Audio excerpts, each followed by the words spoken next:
And I will just begin with introducing our paper presenter, first one, and then I will do the second and third one when they come up. And as I said, they will have 20 minutes for presentation, and we will follow that up with a Q&A. Dr. Sixiang Wang is an Andrew Mellon Postdoctoral Fellow in the Department of East Asian Languages and Cultures at Stanford University.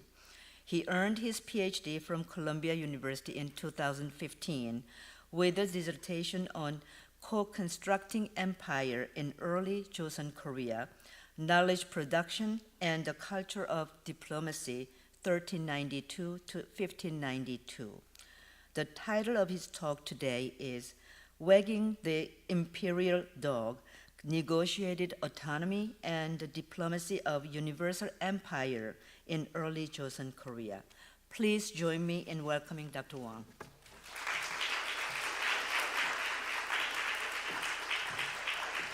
Thank you, Dr. Kim, for the very generous introduction, and thank you all for coming and joining us today.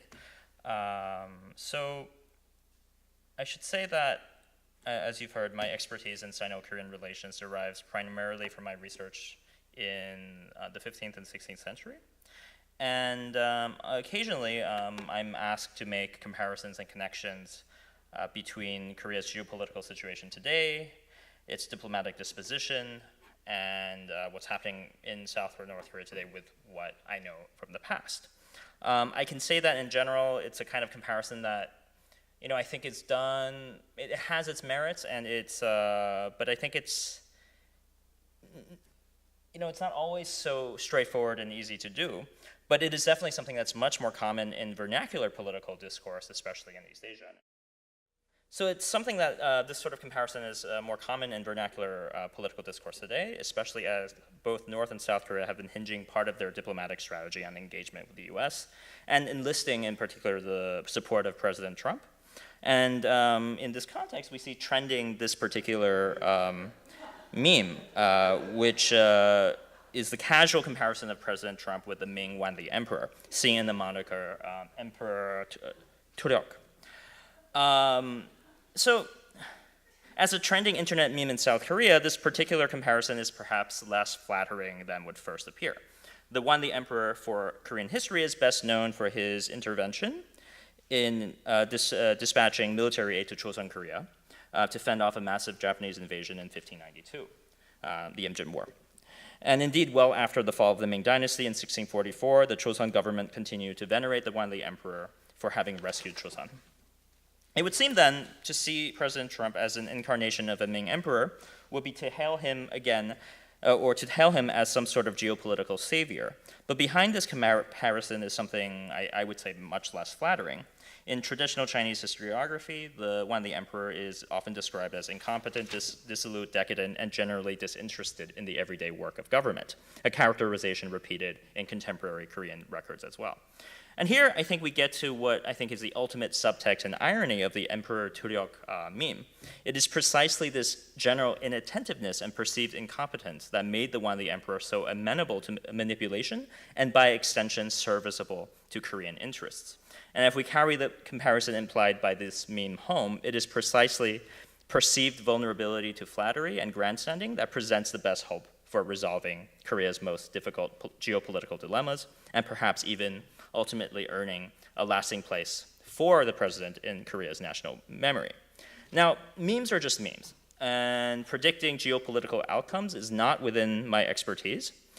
And I think a meme-based prognostication of the future is beyond the proper purview of reasoned historical and political analysis. But I think this meme actually gets at something quite critical about how relations between weaker or middle powers and larger hegemonic empires operate.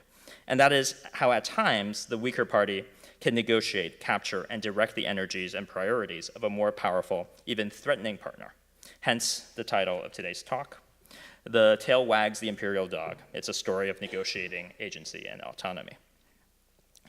And I think any standard textbook of world history tends to sort of approach diplomacy from a great power standpoint. And as in line with this, much of East Asian interstate relations before the 19th century is talked about in terms of a Chinese world order and the tributary system that supposedly enforced it. This explains supposedly why Chosŏn Korea would send 3 embassies a year to the Ming, why it participated in the construction of Ming imperial ideology, why it expressed fealty and submission to the Ming emperor as a universal ruler. And it's somewhat less fashionable these days to do so, but for a long time, historians and political scientists alike sort of understand this participation by Korea as an outgrowth of Chosŏn Korea's Confucian ideology. And even if we move away from that, we still see the influence of Confucian hierarchy, with the Ming emperor as the overlord of the Chosŏn monarch. And the tribute missions, therefore, along with the rhetoric that surrounds them, are therefore largely performances to satisfy the expectations and demands of such hierarchies. And I think there are, if we take a step back, I would say that there are many problems with this sort of cultural determinism. For one, Confucianism is not a monolithic entity. And it's true that if we look in the historical sources, much of political discussion was in Confucian terms. But just because everyone uses the same language doesn't mean they're saying the same thing.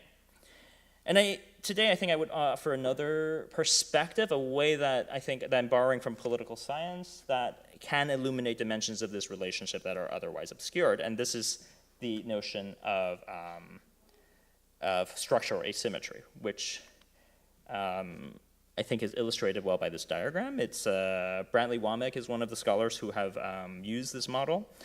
And in his formulation, asymmetry is basically about 2 parties with large power differentials between them and how that they have a tendency to behave differently in bilateral situations. So for the smaller party, there is this problem of over-attention, where any perceived threat or movement by the larger party is, they're oversensitive to such changes, whereas the larger party is a victim to the politics of under-attention, where it basically ignores the interests of its smaller partner. And when either of these sort of tendencies become overbearing, then the system is destabilized in the sense that there's no way for the 2 parties to actually negotiate common ground. And why this is useful for Chosŏn-Ming relations is that this differential is actually managed quite well by the Chosŏn court, who took up the burden of maintaining the sleeves of negotiation that would mitigate the risk that this contained. So we might, instead of thinking of tribute missions as submission, they're also a way of maintaining channels of negotiation. And it is in this asymmetrical context that the Chosŏn court is able to exercise its agency. And I think asymmetry also shows is that the strategy for Korean diplomacy was not about trying to erase hierarchy. Instead, it was about making explicit the dynamics of asymmetry, differences in power, differences in priority, and the reification of hierarchy, appealing to noblesse oblige, and trying to align Korea's interests with that of the empire. The best case study for this may, in fact, be the Imjin War, where the Ming spent enormous amounts of treasure and blood to prop up a basically doomed Chosŏn court. How the Korean court was able to convince the Ming to do so is a complex issue. Many books have been written about it, but I would say that this intervention in 1592 would have been inconceivable had the Chosŏn court not been building up over the past 2 centuries an ideological reservoir that turned the Ming defense of Korea, of Korean interests, into a moral prerogative, or had the Chosŏn court not been developing the concrete tools and diplomatic channels and rhetorical strategies to influence Ming policy at the same time. So I think here it may be useful to look at some examples. One of the most difficult issues for early Chosŏn-Ming relations in the 15th century was what to do with their shared frontier. As you should know, in the 13th and 14th centuries, most of Northeast Asia was under Mongol control. But once the Mongol Empire collapsed, the region splintered, and various warlords, tribal leaders, reinvigorated Korean state, and a new Ming Empire are competing for domination in the region. The founder of the Chosŏn dynasty, which rose up in the ashes of the Mongol collapse, Iseonggae, had in fact descended from a Korean lineage that served for generations as a Mongol imperial official and governed what is now the Hamgyong region of modern North Korea. Iseonggae's father, Lee Ja-chun, actually defected with his forces to Korea when the Mongol rule was coming to an end. But at the same time, the Ming dynasty was expanding into Northeast Asia, reclaiming the residue of Mongol control, trying to acquire the vassalage of Jurchen tribes in the region. And this brought the Korean court and the Ming court into direct competition. A border war was narrowly averted when Yiseong-gye turned around his army before an attack on the Ming and seized the throne for himself, establishing the dynasty in 1392. This didn't resolve tensions. I'm sort of reviewing a little bit of the history, but what you see here is the conflict. The territorial disputes revolved around the northeast sector of what we now know as North Korea, which were, at the one hand, a former base of operations for Yiseong-gye, but also territory that the Ming considered to be part of the Mongol Empire, which it wished to inherit.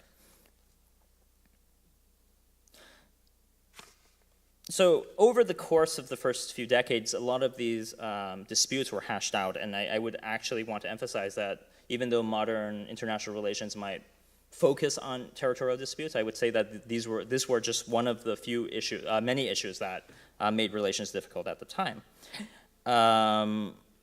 In the course of Chosŏn and Ming diplomatic rapprochement, one envoy named Kwang-gun who was sent to the Ming court in 1396 actually made a strong impression on the Ming emperor during a series of poetry exchanges. In one exchange on the subject of the Yalu River, the question of territorial disputes was raised by the emperor, who warned the Korean envoy that in the past, the rulers of China would invade Korea on the least pretext. Kwang-gun's poem in response to the Ming emperor's threats is interesting. Here he declared that the Ming emperor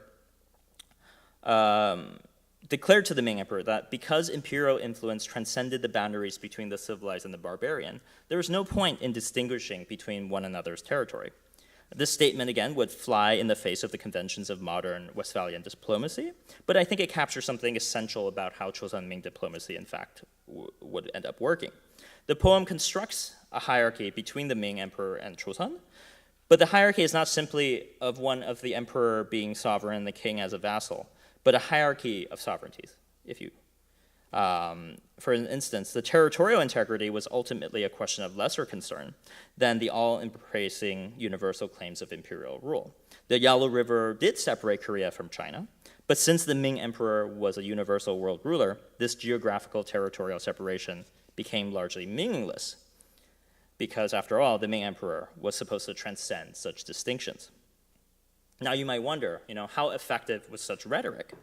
Ultimately, it's hard to know what caused what, given the nature of our sources from the period, but we do know that soon after, the Ming emperor actually abandoned his plans to establish a garrison in northeast Hamgyong, and instead moved it to the north of the Tumen River. This way, the Ming could still claim that it ruled this region called Tieling, all without encroaching on Korean territorial claims. In 1404, Ming, this didn't resolve all the issues. So in 1404, Ming officials suggested to the Yongle emperor that the Ming should establish direct rule over certain frontier regions on the basis that previous imperial dynasties had controlled them. When the Chosŏn court caught whiff of this, it dispatched an envoy to dissuade the Ming from actualizing these plans, reminding the Yongle emperor that the Ming dynasty should not discriminate against what is foreign and what is internal. The Ming emperor exclaimed, "The land of Chosŏn is already under my rule. What point is there for me to contest this?" He acceded to Korean appeals, abandoning Ming plans to establish a presence in the area. So, the rhetorical contours of these exchanges pervade the discourse of empire and Chosŏn-Ming exchanges. We see this again and again in many of the contestations between the Ming and Chosŏn courts in the next 2 centuries. And one of the major policy priorities of the 1420s for Chosŏn was the cancellation of its gold and silver tribute. In coaxing the Ming to commute and eventually cancel the precious metal tribute, the Chosŏn court called for the Ming to show compassion and love of a father who could not beg to see its child suffer when it begged to help. And we can sort of think this is somewhat legible. The Chosŏn explained that since its territories are small and scarce in goods and do not produce gold and silver, their procurement presented great difficulties. Embedded in this appeal was also a direct claim about what an imperial state should do. Quoting the pronouncements of the first Ming emperor, it argued that since ancient times, when vassal states in distant countries presented their tribute, it was only to pay their obeisance and show their sincerity.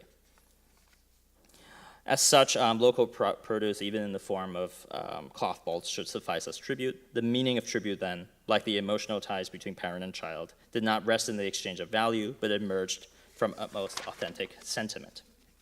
So in the examples I've given so far, or I should say that they did end up succeeding in commuting the tribute terms. And in these examples, what mattered was ultimately the intervention of the Ming emperor. And in the Ming Empire, in its early years, had strong emperors that were willing to use diplomacy as a way to augment their authority, but by the time we get to the 16th century, that was no longer the case. And what the Chosŏn court usually had to deal with was instead what we might call the Ming deep state, its bureaucracy, its eunuchs, its functionaries, who had each their own stakes in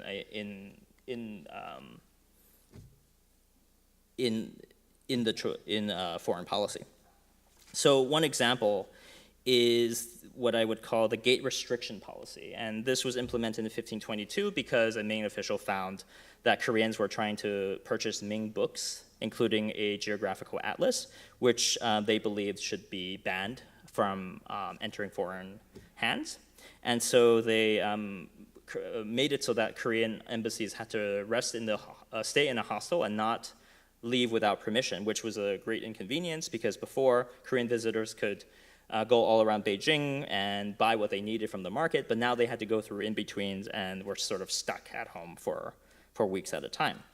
And so this was not only denying Chosŏn access to Ming books, but also a host of other economic and political opportunities.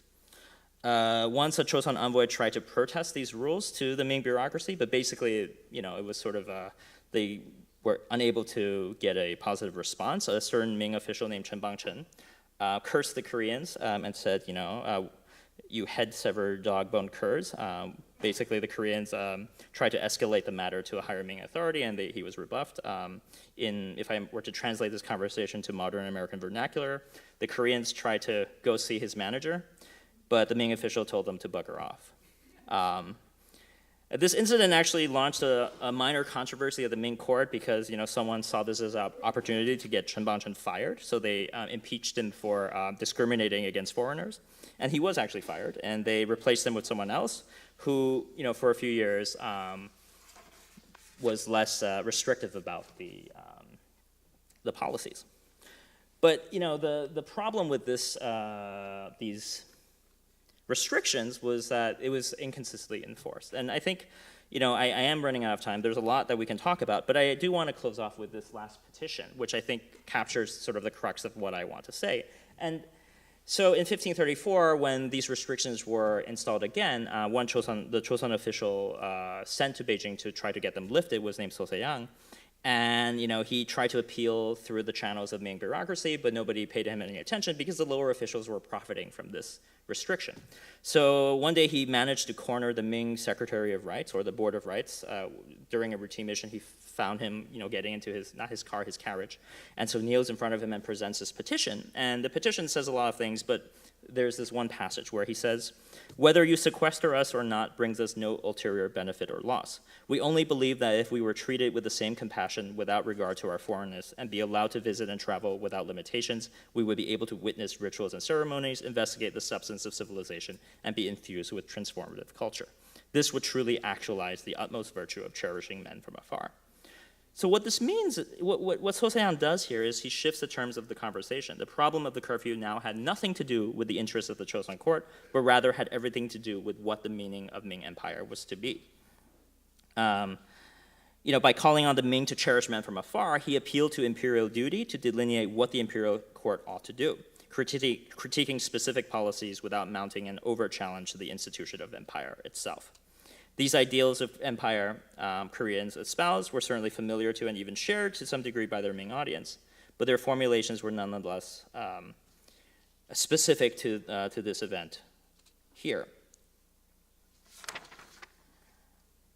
And what I should say here is what is going on is Chosŏn envoys produced a certain stereotype about Korea. Chosŏn Korea was a dutiful and loyal vassal who served the Ming without error for generations because it admired Ming civilization.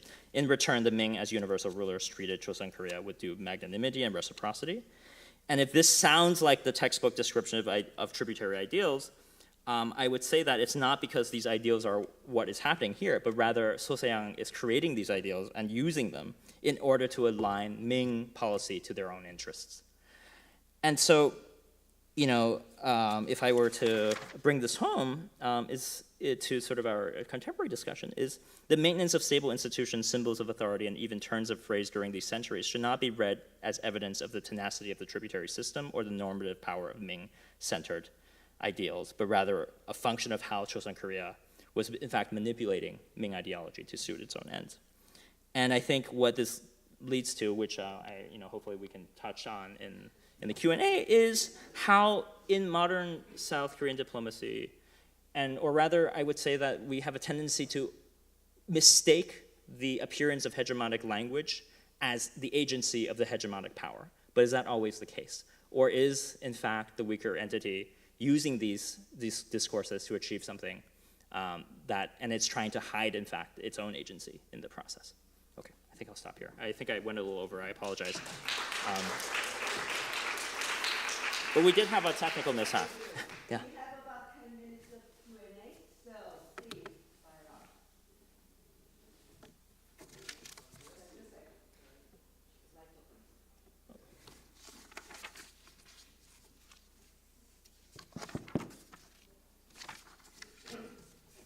Does it mean like we can see the content of the lecture is like understand it like it's like the history of the past and the now of the Korean relationship with other countries? The question is. So it's like does it mean it's like the civilization restriction is actually affecting Koreans' development from the restriction from China? I mean. Did restrictions, for example, you're asking specifically about the gate restriction policy. The cultural restriction from China. Did it affect Korea's development? I mean, the thing is, yes, there were these rules. It was inconvenient, but there are many copies of the Daming Zhongzhi, the gazetteer in Korea. So I don't think they were that effective on the ground. But I do think there's a general picture that Chosŏn Korea has its culture because of Chinese influence. But I think if you actually look at Ming policy, the Ming was actually very greedy, or rather stingy, about exporting culture, and Chosŏn envoys had to work very hard to get what they had from China. And I think what the irony of this is that, for example, in the Mongol period, Korean students could study in China. In the Tang period, Korean students could study in China. But the Ming prohibited any of these connections. So maybe the irony is that by cutting off Chosŏn from the Ming, not completely, but having these more limited interchanges, may have spurred Chosŏn to develop a different sort of direction. And you see this in Chosŏn Confucianism, for example, which really, yes, it emerges from Jushi thought, but it takes on a completely different direction from what happens in the Ming. So I think that maybe. So it's like Japan, right? No. It feels like they both come from like the origin comes from like China, but actually after the communication of culture stopped, then it developed to another direction. Yeah, I mean, I think there was always different directions going on, but I think at a certain point in Chosŏn, right? I mean, in the 15th century, you still have this eagerness to look for what new sort of trends are happening in China. But I think by the 16th century, that is, at least in intellectual history, is less of a major concern. I don't think it's the same as Japan because there are just way too many things that are different. I mean, asking a historian if any two things are the same, the answer is always no, they're always different. Maybe, yeah. Okay. This is a wonderful talk, and it brings to mind the intermediary position of President Moon, who is serving two imperial ideologies. Yes. So in a sense, he is playing with North Korea and their pretensions to power and hegemony, as well as President Trump, in his mind, how he sees the United States. I wonder if you could take that relationship, those three people, back to the 16th century and sort of put it in that ritual language. Sure. Do you see that happening? So if I were a 16th century Korean Confucian, how would I describe what is going on here? Yeah. I mean, I do think there's a lot of that going on. And I think what is sort of maybe more remarkable about what Moon Jae-in is doing, what he's doing with Trump, Park Chung-hee did with Nixon, right? I don't think that's very new. But, what would have been inconceivable to the Chosŏn is that there's another contender of this imperial transmission of Chosŏn's sort of legitimacy that is basically, from the court's perspective, an illegal usurper. And the fact that, your own king is willing to play with their ideology is something that many people will be uncomfortable with. And I think people are uncomfortable with it in South Korea today precisely for these reasons. But I think maybe a better parallel is actually what happens in the 17th century when the Manchus rise, where the Chosŏn sort of see Manchu, the Jurchens, who later become the Manchus, are actually formerly their subjects, and now these people are claiming imperial status. And for Hwang Hae-gun, who was king at the time, he said, why can't we deal with the Manchus the same way we deal with the Ming? And I think there is an ideological difficulty there because. One of the sort of, for this sort of diplomacy of a universal empire to work is that, it's okay to play to the universal aspirations of the Ming because, there is some legitimacy in that institution. But is it okay to play to the aspirations or imperial ideology of North Korea, which is from the South's perspective a rebel state? Yeah, I mean, I think that it's a different paradigm maybe. But I think, but for Hwang Hae-gun's advisors, some of them said, really fundamentally it's the same technique, right? It's the question of whether you can stomach it.